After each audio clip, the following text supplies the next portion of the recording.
pendant 574 ans. Rome a gardé le silence. Puis, soudainement, le Vatican a prononcé le mot que des générations entières attendaient sans jamais l'entendre, pardon. Mais ce pardon n'a pas refermé l'histoire. Il l'a rouverte avec violence. Car au moment même où l'Église reconnaît enfin son rôle moral et institutionnel dans la traite transatlantique, une autre voix s'élève depuis l'Afrique de l'Ouest. Cette voix ne demande pas seulement des excuses. Elle exige une rupture.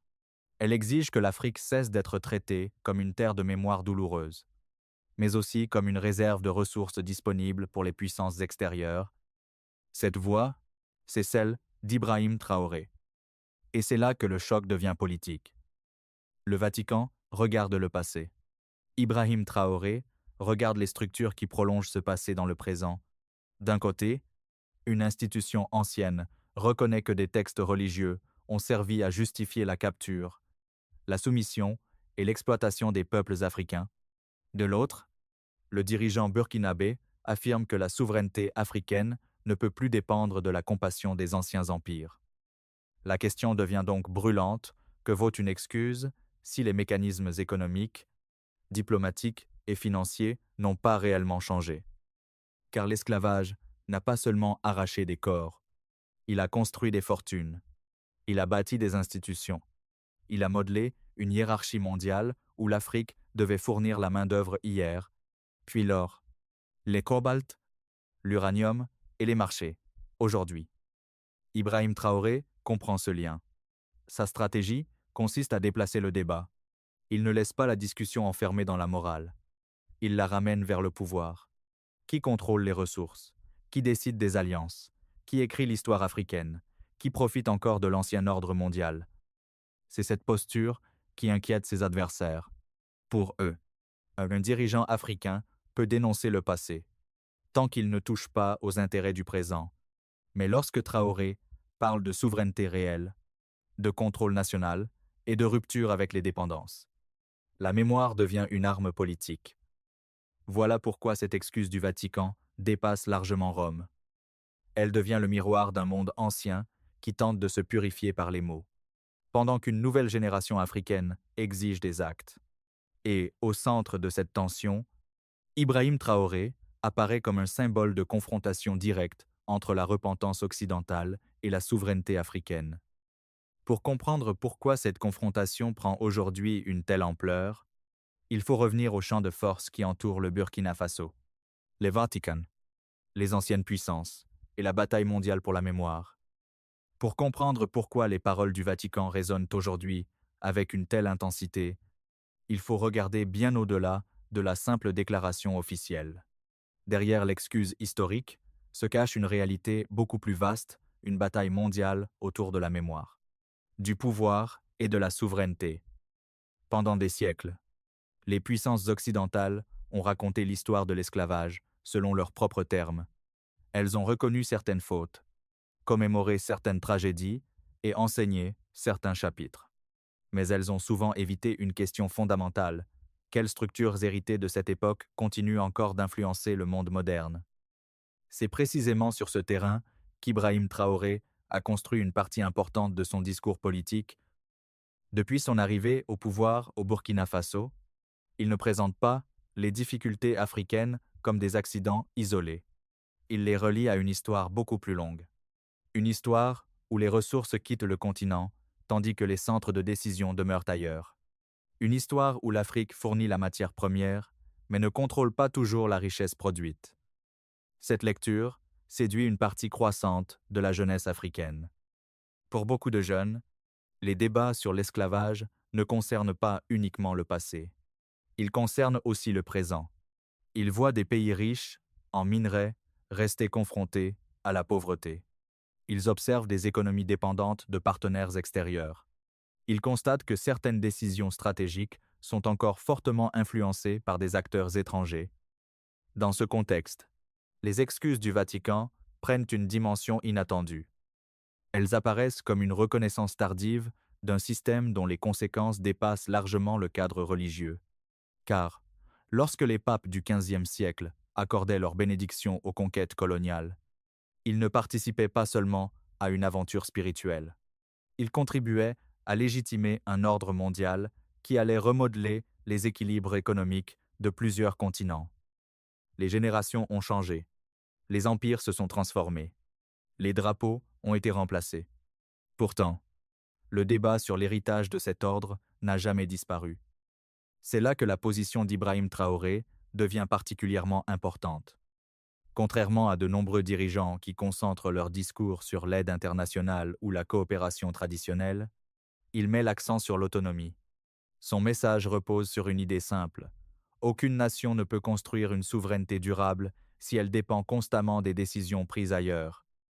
Cette vision lui attire un soutien considérable, mais également de puissantes oppositions. Ses partisans le présentent comme le symbole d'une Afrique qui reprend confiance en elle-même. Ses critiques l'accusent de provoquer des tensions inutiles avec des partenaires historiques. Pourtant, qu'on l'approuve ou non, une chose est indéniable, il a réussi à replacer la question de la souveraineté au centre du débat africain. Au même moment, le monde occidental traverse une période de remise en question historique. Des institutions religieuses reconnaissent leurs responsabilités passées. Des universités enquêtent sur leurs liens avec l'esclavage. Des gouvernements débattent de réparations symboliques ou matérielles. Des archives, longtemps ignorées, refont surface. Mais plus ces révélations se multiplient, plus une contradiction devient visible. Les discours de repentance progressent souvent plus vite que les changements structurels. C'est précisément cette contradiction que beaucoup d'Africains observent avec attention. D'un côté, les déclarations historiques se succèdent. De l'autre, les rapports de force économiques mondiaux semblent évoluer beaucoup plus lentement. Cette différence nourrit une méfiance croissante envers les promesses de transformation. Ainsi, lorsque le Vatican reconnaît aujourd'hui son rôle dans l'histoire de l'esclavage, une partie du monde voit un geste moral. Une autre partie y voit le début d'un examen beaucoup plus vaste. Car la véritable question n'est plus seulement de savoir ce qui s'est passé il y a 5 siècles. La véritable question est de savoir quelles conséquences de cette époque continuent encore de façonner le présent. Et c'est précisément lorsque cette interrogation commence à prendre de l'ampleur que les tensions politiques explosent. Car, entre les défenseurs de l'ordre établi et ceux qui réclament une rupture profonde, le conflit devient désormais impossible à éviter. La confrontation est devenue inévitable lorsque la question de la mémoire a cessé d'être un simple débat historique pour devenir un enjeu de pouvoir. Pendant longtemps, les anciennes puissances coloniales ont pu gérer le récit. Elles reconnaissaient certaines erreurs du passé tout en conservant l'essentiel de leur influence économique et diplomatique. Mais l'émergence de dirigeants réclamant une souveraineté plus affirmée a profondément changé les règles du jeu.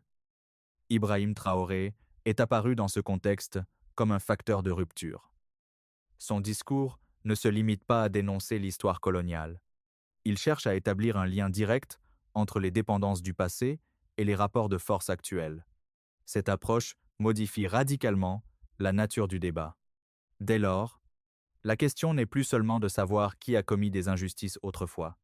La question devient qui bénéficie, encore aujourd'hui, des conséquences de ces injustices. Cette interrogation provoque immédiatement des réactions. À l'intérieur du Burkina Faso, les partisans de Traoré présentent son projet comme une reconquête nationale. Ils estiment que le pays doit contrôler davantage ses ressources stratégiques, renforcer son autonomie politique et réduire sa dépendance envers certains partenaires traditionnels. À l'extérieur, plusieurs acteurs observent cette évolution avec inquiétude. Car lorsqu'un État commence à remettre en question les équilibres établis depuis des décennies, les conséquences dépassent rapidement ses frontières. Les enjeux touchent alors aux investissements, aux alliances militaires, aux réseaux d'influence et aux intérêts économiques régionaux. C'est précisément au moment où le Vatican formule son mea culpa historique que cette tension devient particulièrement visible. D'un côté, une institution vieille, de plusieurs siècles, admet une responsabilité morale dans un système qui a contribué à l'exploitation de millions d'Africains.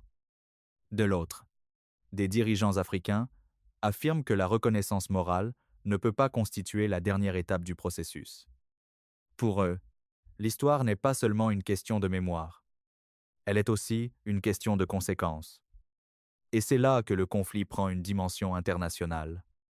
Lorsque certains pays africains demandent davantage de contrôle sur leurs ressources, ils entrent inévitablement en collision avec des intérêts établis. Lorsque des gouvernements parlent d'indépendance économique, ils remettent en cause des mécanismes qui ont longtemps bénéficié à d'autres acteurs. La réaction ne tarde jamais. Les critiques se multiplient. Les accusations de populisme apparaissent. Les débats sur la gouvernance deviennent plus agressifs. Les tensions diplomatiques s'intensifient. Pour les soutiens de Traoré, ces réactions confirment précisément l'existence du problème qu'ils dénoncent. Selon eux, chaque tentative de renforcer la souveraineté africaine rencontre immédiatement une résistance provenant de structures habituées à conserver leur influence. Cette perception gagne du terrain auprès d'une partie importante de l'opinion publique africaine. Elle est renforcée par un constat simple, malgré les nombreuses excuses historiques formulées ces dernières années par différentes institutions occidentales. Les déséquilibres mondiaux restent largement présents. Ainsi, la question cesse progressivement d'être religieuse. Elle devient géopolitique.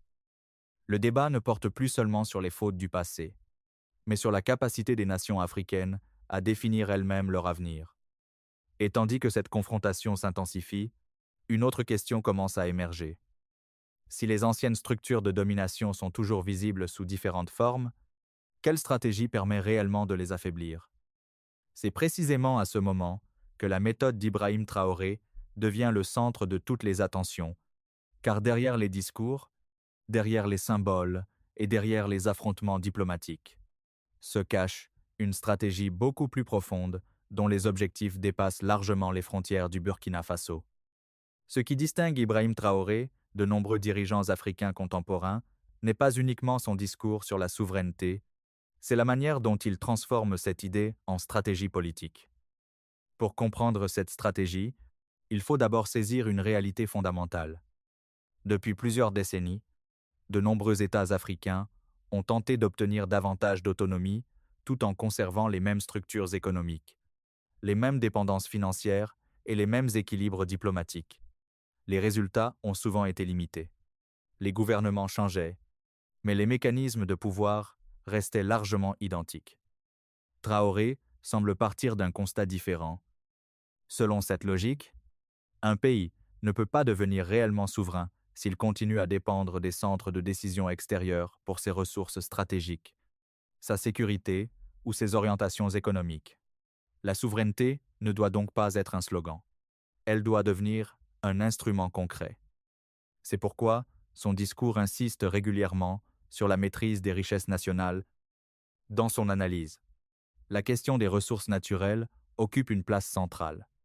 L'or, les minerais stratégiques et les autres richesses du sous-sol africain ne représentent pas seulement des actifs économiques, ils constituent également des leviers de pouvoir.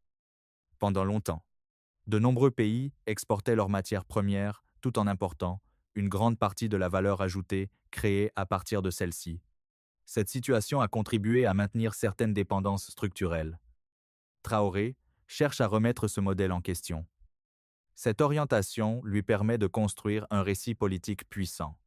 Dans ce récit, le Burkina Faso n'est plus présenté comme un acteur périphérique dépendant de décisions étrangères. Il devient un État capable de défendre ses intérêts et de définir ses propres priorités. Mais cette stratégie ne s'arrête pas à l'économie. Elle touche également au terrain symbolique. C'est ici que le lien avec les excuses du Vatican devient particulièrement intéressant. Lorsque Rome reconnaît sa responsabilité historique, elle reconnaît implicitement qu'un système présenté autrefois comme légitime était en réalité profondément injuste. Pour Traoré, cette reconnaissance renforce un argument essentiel. Ce n'est pas parce qu'un ordre international existe depuis longtemps qu'il est nécessairement juste. Cette idée possède une force considérable. Elle invite les populations africaines à examiner, avec un regard critique, les structures héritées du passé. Elle encourage une réflexion sur les accords économiques, les partenariats stratégiques et les rapports de dépendance qui ont survécu aux indépendances formelles. Naturellement, cette approche suscite des résistances. Les acteurs qui bénéficient de la stabilité de l'ordre existant voient avec inquiétude toute tentative de transformation rapide. Ils craignent l'incertitude. Ils redoutent les ruptures. Ils s'interrogent sur les conséquences économiques et géopolitiques d'un changement profond.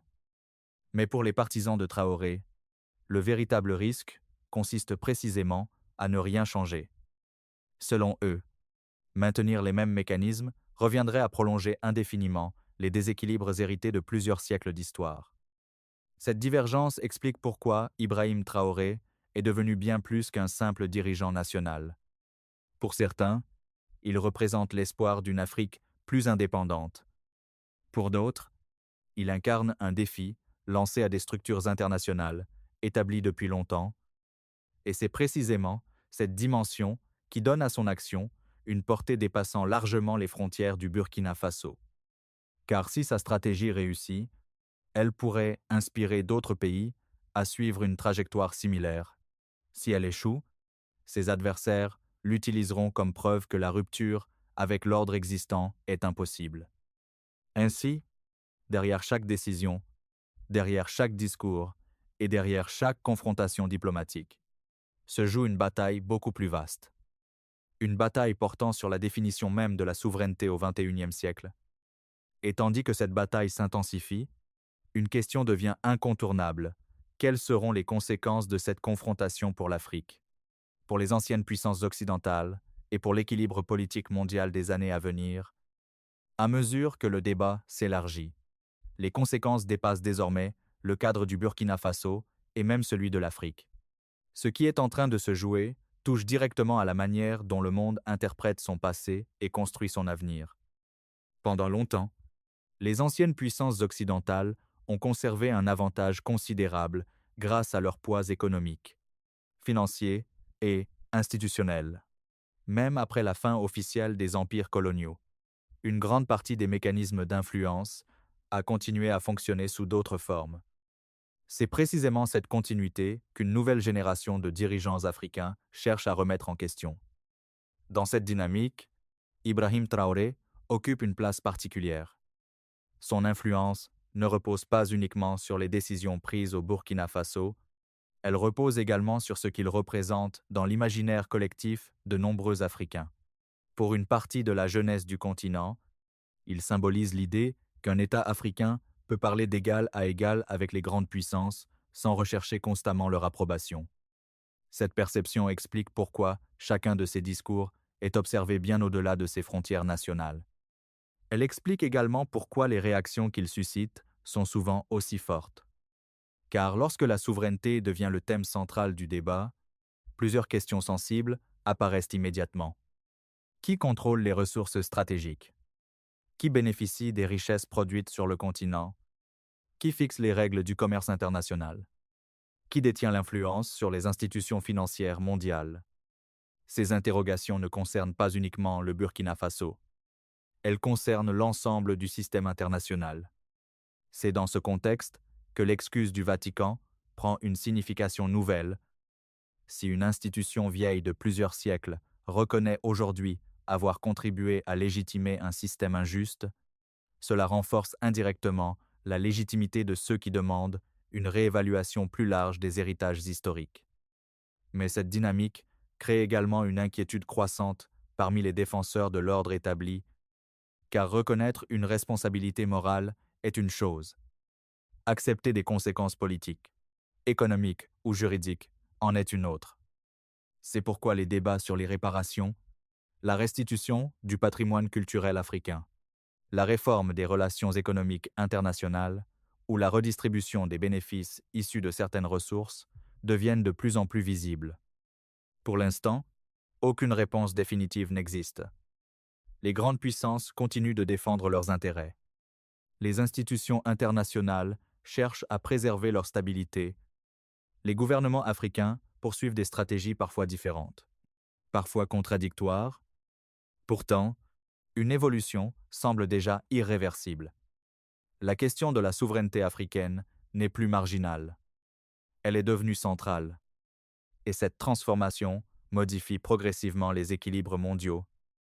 Les jeunes générations africaines disposent aujourd'hui d'outils de communication, d'information et de mobilisation que leurs prédécesseurs ne possédaient pas.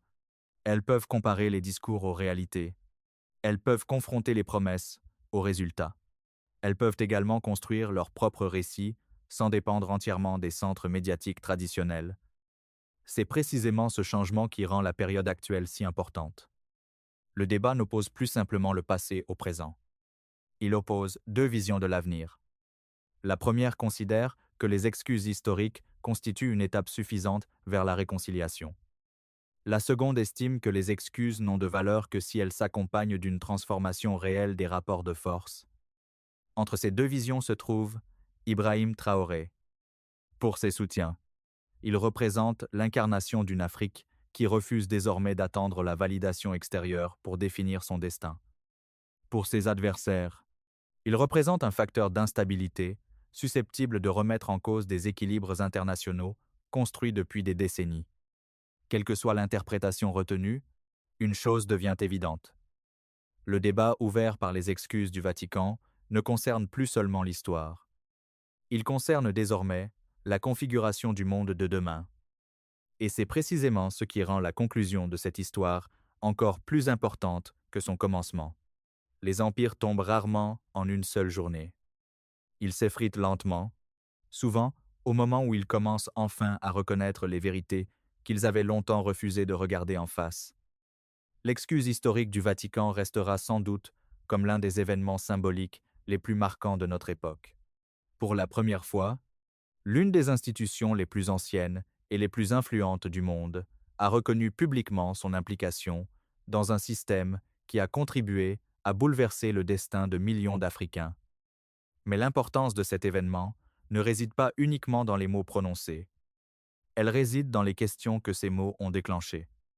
Car une fois la vérité admise, il devient beaucoup plus difficile d'ignorer ses conséquences. Pendant des siècles, les récits officiels ont souvent présenté l'Afrique comme un continent condamné à subir les décisions venues d'ailleurs. Pourtant, l'évolution actuelle raconte une histoire différente. Une nouvelle génération refuse désormais ce rôle. Elle ne demande plus simplement que son passé soit reconnu. Elle exige le droit de construire son avenir selon ses propres choix. C'est précisément dans cette transformation que s'inscrit Ibrahim Traoré, qu'on le considère comme un réformateur audacieux ou comme une figure controversée. Son impact dépasse largement les frontières du Burkina Faso. Il est devenu l'un des symboles d'un mouvement plus vaste, celui d'une Afrique qui cherche à reprendre l'initiative dans les débats sur la souveraineté, les ressources et la place du continent dans l'ordre mondial. L'opposition entre les excuses venues des anciennes institutions de pouvoir et les revendications actuelles de souveraineté révèle une réalité essentielle. Le véritable enjeu n'est plus seulement de savoir ce qui s'est passé hier. Le véritable enjeu consiste à déterminer qui contrôlera demain les richesses, les décisions et les récits. C'est pourquoi cette histoire ne se termine pas avec une déclaration du Vatican. Elle ne se termine pas non plus avec un discours d'Ibrahim Traoré. Elle entre au contraire dans une nouvelle phase. Une phase où les peuples africains disposent d'une voix plus forte, d'une conscience historique plus affirmée et d'une volonté croissante de participer eux-mêmes à l'écriture de leur avenir. L'histoire a longtemps été racontée depuis les capitales des empires. Aujourd'hui, de plus en plus de voix s'élèvent depuis les terres qui ont subi les conséquences de ces empires. Et c'est peu, être là, le changement le plus important de notre époque. Car lorsque ceux qui étaient autrefois réduits au silence commencent à écrire leurs propres récits, les anciens équilibres deviennent impossibles à préserver. Le pardon peut ouvrir une porte. La mémoire peut éclairer le chemin. Mais la souveraineté, elle, se construit par l'action. Et tandis que le monde observe les conséquences de cette nouvelle confrontation historique, une certitude demeure, l'Afrique n'est plus seulement un sujet de l'histoire mondiale. Elle est en train d'en devenir l'un de ses principaux auteurs.